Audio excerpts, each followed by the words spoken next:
O da şu ki Türkmen sehramızda bir 60'tan eyrek dağıdat ba diýmemiz o da bilen.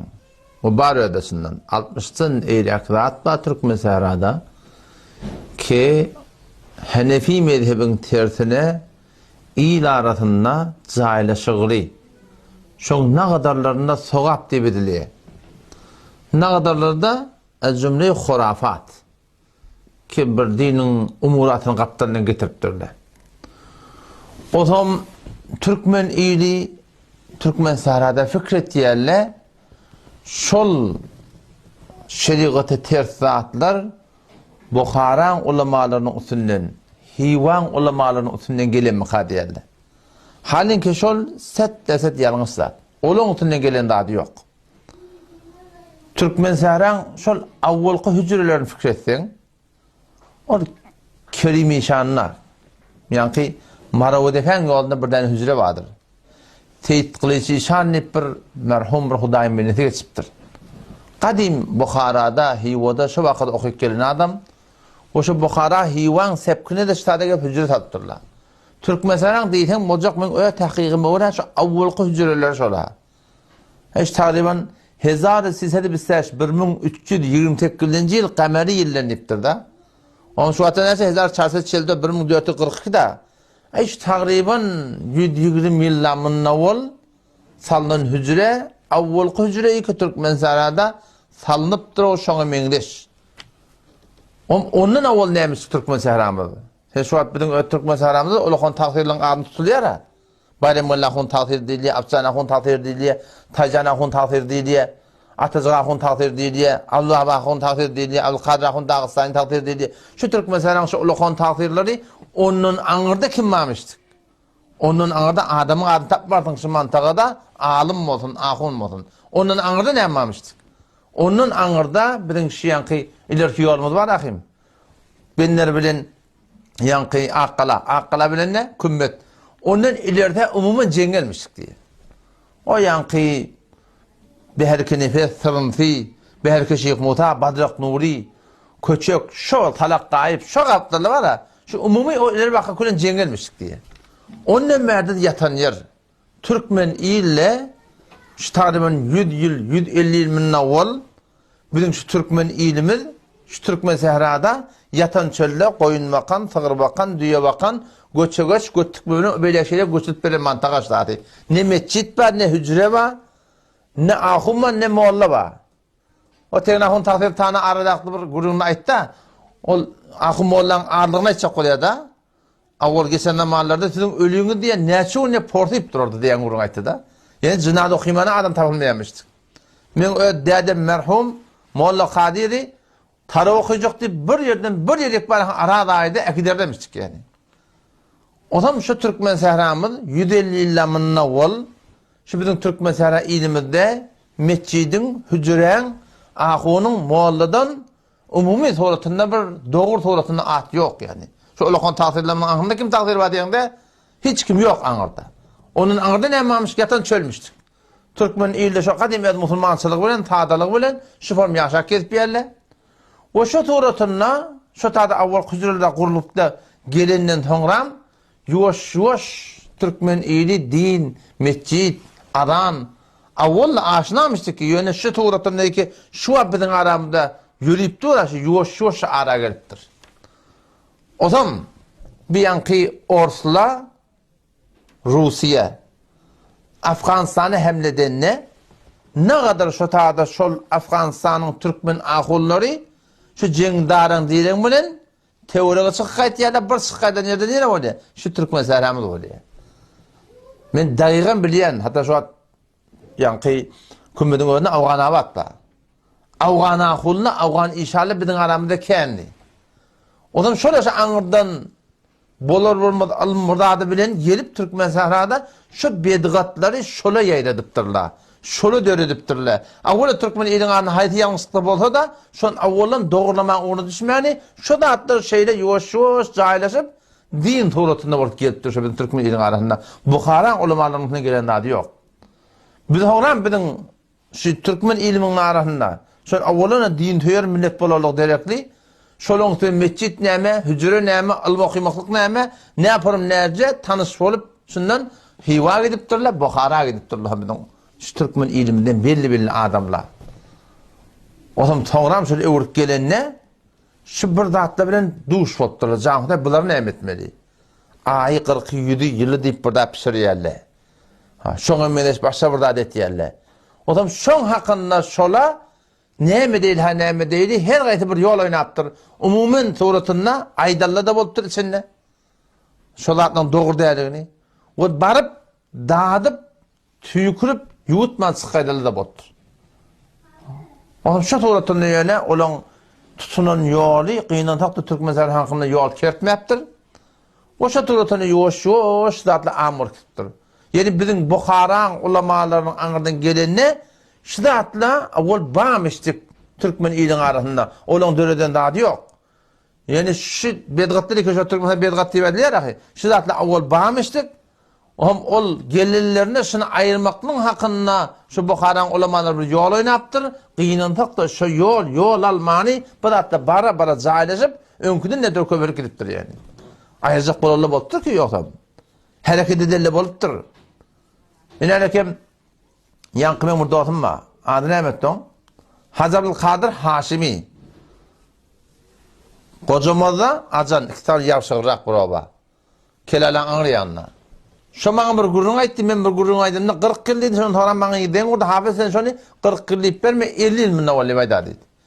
50 ýyl men nawally şu kelalan mantagatyny diýe, olakon taqdiryň biri ayet 3 gün diýip aýtdy diýe. 50 ýyl men nawlyň gurrun ha, biziň taban gurrunmy där o. 50 ýyl men nawal şu taýyň taqdiri 3 gün diýip aýdypdyr ayet. Şondan ýa obadyr wöl-wöle boldy diýip adam. Oňam taqdir biraz ýerde çekilipdir adam. Näme taqdir diýdim diýe? Onu henid bolacak diýdi. Ola ýaşy niýet adam taqdirleri, din töýär adam, din rahmet çekgiden adam, hücre meçit ýörden adam, hakykaty başardan aýdan adam. Emma şu bedgatlaryň hakynda näme etmeli? Ay bu at boljakka ýoş aýdarsa diýip şu goýulypdyr, bilýäň? Bukharaň ulamalarynyň otuna gelen dady ýok. Şonuryka Dağıstandan gelipdirler, şonuryka Bukharadan gelipdirler, Hiwadan gelipdirler, oky kelipdirler biziň türkmenlerimiz. Şola gelellerine şıraatla bir muvajih bolup, şu näme etmeliň üstüne warakim ýol oýnapdyrlar, gynantakda şol oynan ýollary ki ýaşy etip oýnapdyrlar, ýol kertmeni bara şu köperi gidipdir şu. Ýa-da Tatarlaryň awalarynyň Tatar diýen awalaryň birini men mihmandym. Şu dady men her çynjyýan dostum ma Ketaba diýär, Muhtar Aliýa garasy da bolsa.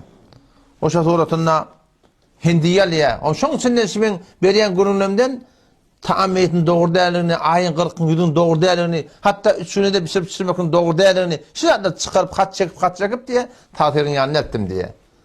O taýyrda ýa-da bir ulaqan taýyrlaryň biri.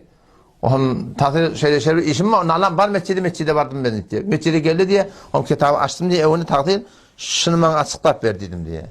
Ona näme diýjek bolýan? Ýa diýjek kurun ýok, kitap barda diýipdir. Şunu açıklap ver dedim diye. O şöyle göddetti yıl zarbatı diye. Näme diýjek bolýan? Onu şylatda näme? O bu da dogrylygyna gurrun ýok diýdi. O näme etmeli olsam meni? Haçan sen şu şeýit gelmedi. Şeýlega şey diýipdi.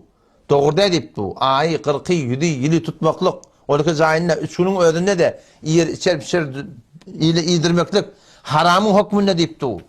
Şu näme etmeli? Ona taýir etdi, ýa-da dogry. Ýöne monetjek bolsam diýdi, bir diýdi, obadan çykyp gitmän täýär bolmaly diýdi. Wekilden zenetdi, tamam şu türkmen ahullar bilen garşy durup, taňa Wehhabi adyny almaklyga täýär bolmaly diýdi. O da diýdi, meňemden geljekkä çöm men diýdi, men aýdym, meni bilen kabul etjek oturnak. Onam aýtjak bolýanym, şu duýguny bir dogurlamaly. Gadim Bukharaň ulamalar bilmäpdir, baba bilipdir şola. Okuyupdir şola. Bileni kän şolaň. Yeni gelip de şıradır ayıracak bolalarına şu näme etmeli, näzir etmeli, näzir ayırmaly üstüne şola var oýlanşyp, yumşaklyk bilen bir ýol oýnapdyrlar, o da gynanakda ýol almaňatdyr. Pedonowada şun gawat ikriýalyny oklamaly. Ikriýalyk jaýyna gaw düşmeli. Şu türk meselem bedgatlaryň hiç gaýdyny nämeýmen. Awwal düzgünni türkmen ahullar, türkmen Bukharaň ulamalaryndan düzen dady ýok. Ola gelip bu zatlar var, ahin döreden zatlar ýok. Belki aňyrdan gelenlerine şu Awgan ahullar ki Russiýa bilen da bilen uruşup soram Afganlar gelip Türkmenistana gelip caylaşıp durlar. Şol Afgan ahulluğundan dörep bizim ulamalarımız anırdan okuyup gelenine, evuruk gelenine ve mın nimet melleyip şimdi ne yapalım ayırmakның hakkında gurundeş olup durlar. O ovadaki o tatil adı ne etti? Gulcan ahun. Gulcan ahun ha. Şu kumuşta odundan. Gulcan ahun bir yerine sataşıptır diye. Nirek barıyasın? Ayada var yani. Ön bardın mı? Ön bardım. Ha onunla kaltamallığa var yani nimetten ediptir diye daha. Yani ayada kitabı var bir sefer var bari. Ayetin iyisi olmasan, ayetin iyisi olsan oturan ayet arayanda. Ama ayetin iyisi olmasan sen ayet vermedin bir sefer var bari.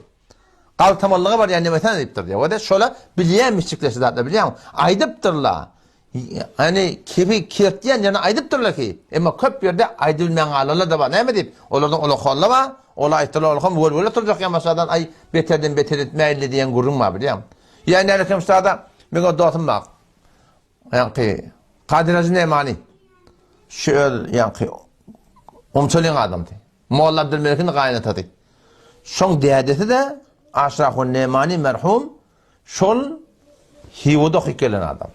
Dedem bana ayıttı diye. Ben olacaktım diye. Kadircan men öldüm toy tutamı hadi ayıttı diye.